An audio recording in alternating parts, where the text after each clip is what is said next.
सो दोस्तों, आप में से जो भी बैंकिंग एस्पिरेंट हैं उन सबके मन में करंट अफेयर्स को लेके एक डाउट बहुत कॉमन है कि सर क्लरिकल और जो हमारा पीओ का एग्जामिनेशन होता है इसमें करंट अफेयर्स में डिफरेंस क्या होता है।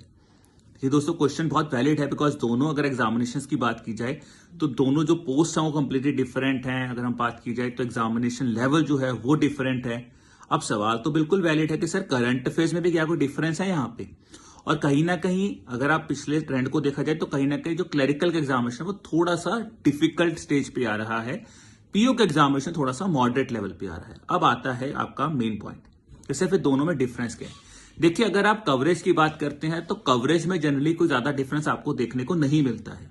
करंट अफेयर्स में जो चीजें आप पढ़ रहे हैं आपको क्लरिकल के लिए भी वही टॉपिक्स पढ़ने हैं, आपको पीओ के लिए भी वही टॉपिक्स पढ़ने हैं, तो ऐसा कोई डिफरेंस नहीं है। मैं आपको ये नहीं कहूंगा कि आपको आरबीआई नोटिफिकेशंस में अगर कुछ चेंज हुआ है तो सिर्फ पीओ एग्जामिनेशन के लिए पढ़ना है, नहीं यार, क्लरिकल वाले भी तो क्वेश्चन पूछ ही सकते हैं। ठीक है, अब मेन डिफरेंस कहां पे आता है? मेन डिफरेंस आता है जो क्वेश्चन पूछने का तरीका है वो ज्यादा इंपॉर्टेंट है। देखिए, अगर आप क्लरिकल लेवल के क्वेश्चन देखेंगे तो वो क्वेश्चन थोड़े से डायरेक्ट होंगे। डायरेक्ट का मतलब क्या है? Pin point factual based question होंगे।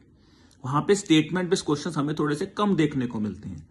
अगर हम बात करें मेन या पीओ एग्जामिनेशन की बात करें तो पीओ एग्जामिनेशन में दोस्तों जनरली क्या होता है, आपको स्टेटमेंट बेस्ड क्वेश्चंस देखने को मिल सकते हैं। यहां पे थोड़ा सा अंडरस्टैंडिंग भी आपकी चेक की जाती है कि जो मेजर चेंजेस हैं वो आपसे पूछ सकते हैं कि जी लोन टू वैल्यू रेशियो है तो उसमें क्या क्या चेंजेस हुए हैं, इस तरह का सवाल आपसे पूछा जा सकता है। थोड़े से क्वेश्चन लेंथी हो जाएंगे पीओ एग्जामिनेशन में, तो जो पूछने का तरीका है वो बदलेगा। ठीक है, तो जो भी आप में से बच्चों के मन में ये डाउट है ना कि सर क्या क्लरिकल के लिए डिफरेंट करंट अफेयर्स पढ़ने होते हैं या पीओ के लिए डिफरेंट करंट अफेयर्स पढ़ने होते हैं, तो दोस्तों ऐसा नहीं है। करंट अफेयर्स सेम ही पढ़ने होते हैं, बस आपको जो पूछने का तरीका है वो बदलता है, तो जो टेम्पटेशन है थोड़ा सा वो बदलेगा। बाकी अब इसको आप कैसे बेटर तरीके से एनालाइज कर सकते हैं दोस्तों, उसके लिए आप पीवाईक्यूज को देखिए। और एडोटैप आपको बिल्कुल फ्री ऑफ कॉस्ट दोस्तों पीवाईक्यूज प्रोवाइड करवा रहा है, जहां पे आपको एसबीआई, आरआरबी, आईपीएस के पीओ और क्लरिकल एग्जामिनेशन दोनों के ही पीवाईक्यूज मिल रहे हैं, मेंस के भी और प्रीलिम्स के लिए भी। तो आप मेंस के पेपर देखिए दोनों में जो क्वेश्चन पूछने का तरीका है वो कैसे बदला है। ठीक है दोस्तों, उम्मीद कर रहा हूं जो आपका डाउट है वो यहां से रिजॉल्व होगा दोस्तों।